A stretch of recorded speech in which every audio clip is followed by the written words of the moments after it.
Welcome. In our forthcoming autumn-winter trend briefing, we'll be looking at the me economy, which really is about how we measure the changing sense of value, how people are reassessing their reputations both on and offline, and I suppose more to the point, how technology is changing our sense of self in the real world and in the virtual. To explain more about it, I'm joined by Peter Firth, who's a senior journalist on LSM Global. Peter, the title we've given this particular trend is the Sharded Self, which suggests something that's broken or fragmented or fractured, and I think in this case people, but it's slightly more than that. It is indeed. So in its purest sense, the Sharded Self is very much about how the social media age in which we're living in is altering how we form our opinions, how we construct our identities, and how it's creating our decisions in the offline world as well as the online world. So I guess one of the things we're seeing online is what I call the elasticated persona, where people exaggerate, create different kinds of personalities, have different kinds of behaviour, and that's quite acceptable. Is that something we're now seeing coming offline and into the real world? Absolutely. I mean, we're very, very comfortable with constructing a number of identities in the offline world. But now we have, okay, I'm this person on Instagram, I'm this person on Tumblr, I'm this person on Facebook. And so all of that is kind of coming together in order to make us really, really question, okay, who actually am I now? I guess if that's the case online, and if I behave in multiple ways and have, I guess, different personalities, people accept that. Is it still difficult in the real world? I mean, for example, somebody was simply cheating or lying or actually creating fraud, like what was called personality fraud. Is that just a generational thing, or is it we seeing people believe that those kind of online behaviours are now not just acceptable, but it's how we should behave in the kind of real world? I think in many cases we're an awkward generation because we can remember a time when before all this happened, before I didn't have to think about, God, who am I on Tumblr and who am I on Pinterest. There's a wonderful quote by Dr. Lloyd Sederer, who is the head of the New York State Department for Mental Health. And he told me that it's not that we're trying to be all things to all people anymore, but we're trying to be all things to our own self-image. So that really gives you an impression of just actually how confused we are at the moment. But hopefully, what we'll be able to do is alleviate this in the coming years. Give me an example of how, let's say, sectors like retail are dealing with this particular schizophrenia that we're finding among consumers. Well, this is one of the big problems with the Sharded Self, is this sense of identity and isolation at certain points when you're in your room on your own, just tweeting people. So what we've seen is very much the kind of stuff we started to see in conviviality culture, and we're calling it inclusive retail. So this is when retailers are starting to think, hang on, it's not about bigger is better.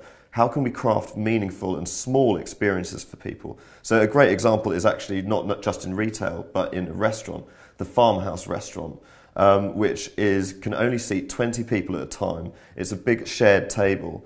And so what it's all about is fostering a new sense of human interaction and fostering that in a very small environment. I mean, it sounds to me that the brands are now almost becoming not just like therapists, but like safe houses for these kind of slightly neurotic, fractured consumers to kind of reconnect with the world and I suppose just do what their parents and grandparents would have done without thinking, just chat and kind of be convivial and relax. I mean, is that something that are we going to see more brands behaving or creating these safe havens for consumers to, I suppose, relearn what it is to be human and what it is to behave like a singular self in this kind of changing world order?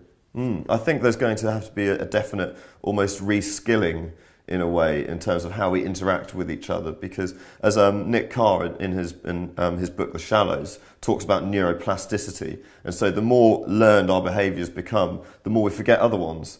And so if you're more used now to hiding behind a screen and interacting with people like that, in that way, then certainly, that's something that brands really need to kind of hold on to in terms of making people relearn. So they're becoming educators, they're becoming teachers.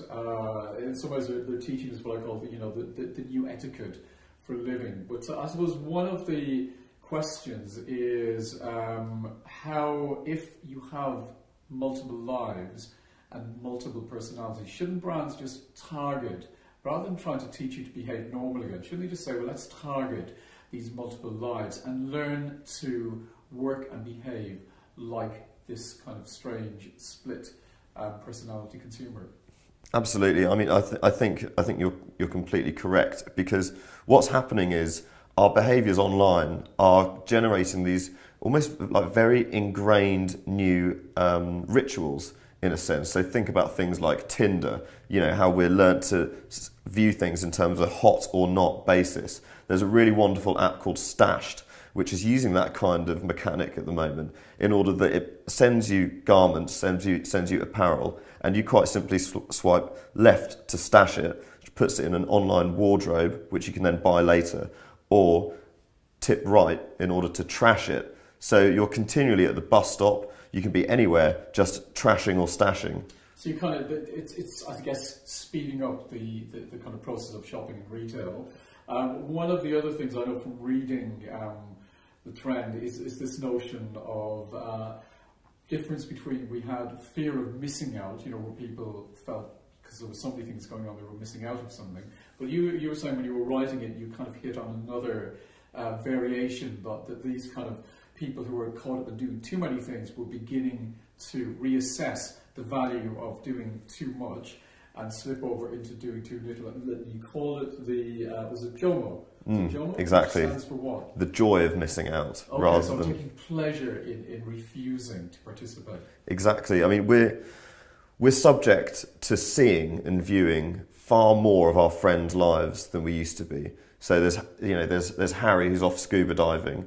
There's Jill who's off in a shark cage somewhere. We're seeing all of this stuff, and we're continually thinking, Jesus, should I be here? Should I be doing this now?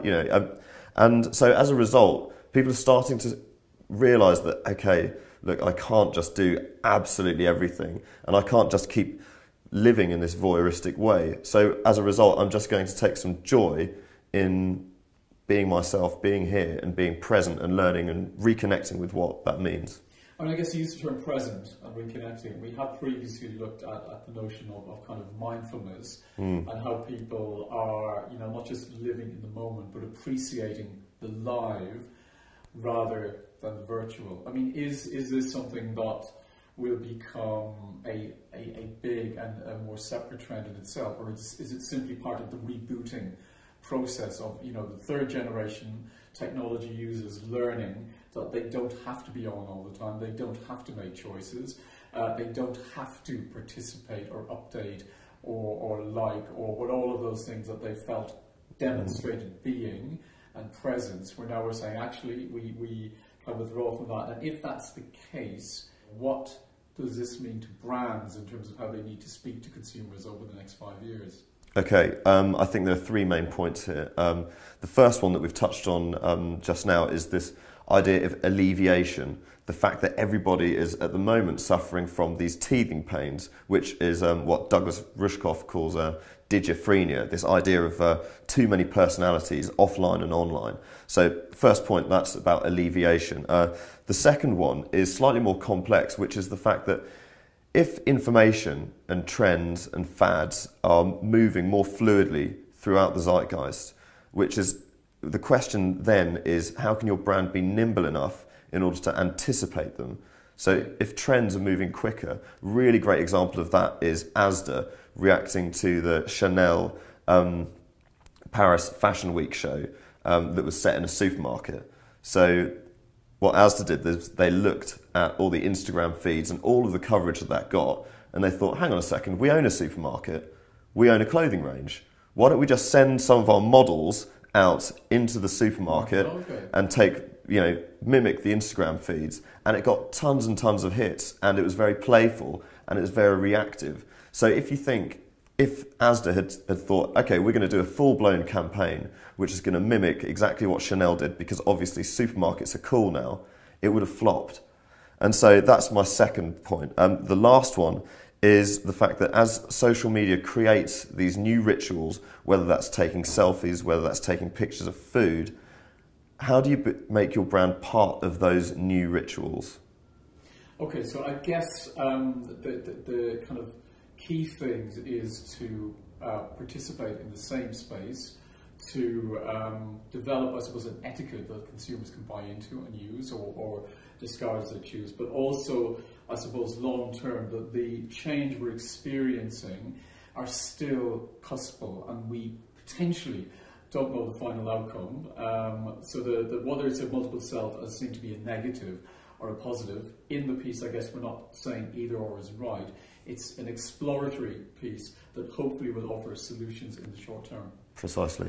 Peter, thank you. And that's the Sharded Self, which is one of the 3 trends we'll be looking at in our autumn-winter trend briefing. To find out more about it, just click on the link at the bottom of the screen. Peter, many thanks.